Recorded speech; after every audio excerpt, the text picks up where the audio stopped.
যতই দিন যাচ্ছে বাংলাদেশ সম্পর্কে ভারতের মিডিয়াগুলোর যেই বিভিন্ন ধরনের বক্তব্য আছে এগুলো সম্পর্কে আসলে আমাদের প্রত্যেকের জায়গা থেকে প্রতিবাদ করাটা খুবই ফরজ হয়ে গেছে। আর বিশেষ করে যখন আমাদের বাংলাদেশ সেনাবাহিনী নিয়ে এমন ধরনের তথ্য দেয় তাহলে বুঝতে হবে যে বিষয়টা কোন জায়গায় যাচ্ছে। একটা ষড়যন্ত্রমূলক অ্যাক্টিভিটিসে ভারতের মিডিয়াগুলো একদম নির্লজ্জভাবে তারা কিন্তু লেগে গেছে।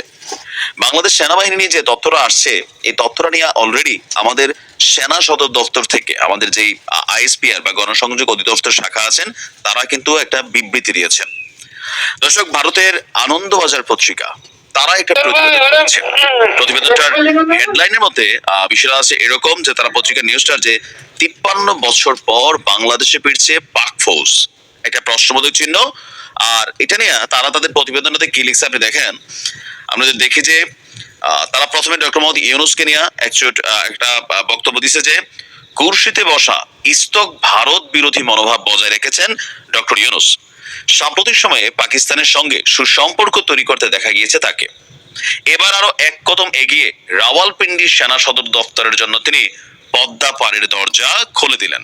সূত্র মারফত তাদের কাছে খবর আছে। তো সূত্রের খবর কি, বাংলাদেশ সেনাবাহিনীকে প্রশিক্ষণ দিতে ঢাকা, ময়মনসিংহ, খুলনা, কুমিল্লায় আসছে পাকিস্তানি সেনারা।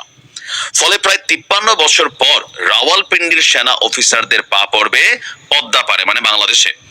মেজর জেনারেল পদমর্যাদার পাক সেনা অফিসার বাংলাদেশের ফৌজকে মানে আমাদের সেনাবাহিনীকে প্রশিক্ষণ দেবে বলে জানা গেছে। একাধিক সংবাদ মাধ্যমের প্রতিবেদন অনুযায়ী আগামী বছর ফেব্রুয়ারি থেকে ধাপে ধাপে প্রশিক্ষণ দেবে পাকিস্তানি সেনারা। প্রথম পর্যায়ের প্রশিক্ষণ চলবে ময়মনসিংহ ক্যান্টনমেন্টে। বাংলাদেশের এই সেনা ছাউনিতে রয়েছে ট্রেনিং অ্যান্ড ডক্ট্রিন কমান্ডের সদর দফতর। প্রথম পর্যায়ের প্রশিক্ষণ শেষ হতে প্রায় 1 বছর সময় লাগবে। বাংলাদেশ সেনাবাহিনীর মোট 10টি কমান্ড রয়েছে। পরবর্তী পর্যায়ে প্রতিটি কমান্ডে প্রশিক্ষণ দেবে পাকিস্তানি সেনারা। এখন কতদিন কত বছর ধরে এই প্রশিক্ষণ চলবে তা স্পষ্ট নয়।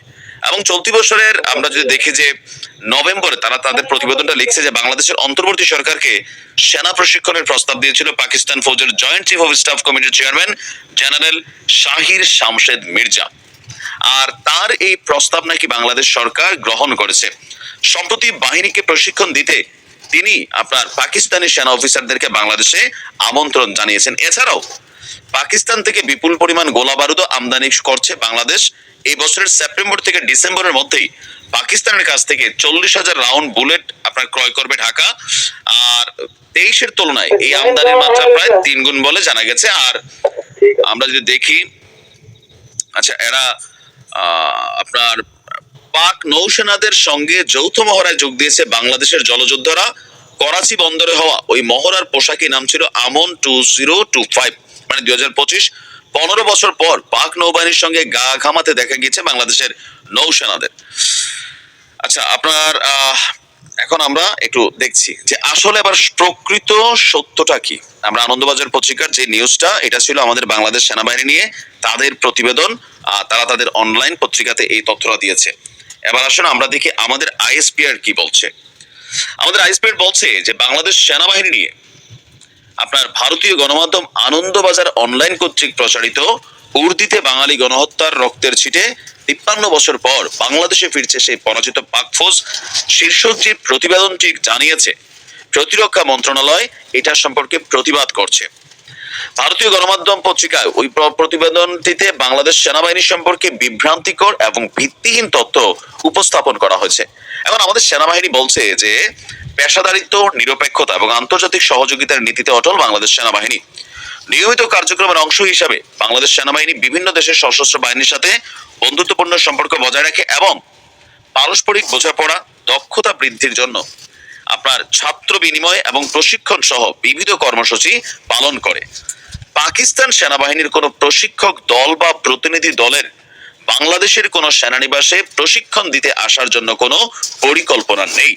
এই দাবিটি সম্পূর্ণ ভিত্তিহীন এবং বাস্তবতার সঙ্গে সামঞ্জস্যপূর্ণ নয়।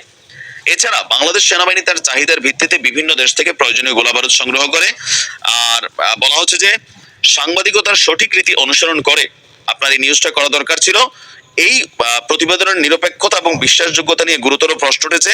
মানে আমাদের বক্তব্যের একটা জিনিস আমরা যেটা বুঝতেছি পাকিস্তানি সেনাবাহিনী এদেশে এসে ট্রেনিং দিবে, এটার পক্ষে আমিও না, ব্যক্তিগত জায়গা থেকে আমিও জানি, কিন্তু গোলা বারুদ আমাদের মন চাইলে আমরা ক্রয় করবো ভাই, যেখান থেকে ইচ্ছা সেখান থেকে ক্রয় করবো। তোমাদের সমস্যা কি? ভারত থেকে কি আমরা মেশিনারিজ কিনি না? কিনি। বিশ্ববাজারে কোয়ালিটি, দাম, এই সকল কিছু মিলে যেখান থেকে আমরা 4 আনা কম পাবো আমরা সেখানেই কিনবো, এটা তো সমস্যা না। কিন্তু এই যে দেখেন বলতেছে একদম টিম চলে আসছে, আইসা চলে আগামী বছর থেকে কি করবে, তা আসলে বুঝি আমরা বাংলাদেশের জনগণ দেখবো না? আর সেনাবাহিনী যেহেতু এটা নিয়ে একটা প্রতিবাদ লিপি দিয়েছে, তো আগামী জানুয়ারিতে বা মার্চে বা ডিসেম্বর যদি এরা আসে তখন সেনাবাহিনী এটা নিয়ে কথা বলার সুযোগ থাকবে আর? সো ভারতের গণমাধ্যমগুলো প্রতিনিয়ত বাংলাদেশ নিয়ে আপনি দেখবেন যে গেল 4 মাস একটু অতিরিক্ত কেমন জানি এগুলো একটা ষড়যন্ত্রের মধ্যে লিপ্ত হয়ে গেছে। এগুলো নিয়ে সবার জায়গা থেকে রাজনীতির বাহিরে গিয়ে বাংলাদেশ নিয়ে কথা উঠছে, সেনাবাহিনী নিয়ে কথা উঠছে, এই জায়গায় কোনো রাজনৈতিক পরিচয়ের সুযোগ নাই, আমাদেরকে প্রতিবাদ করতে হবে। ভালো থাকবে।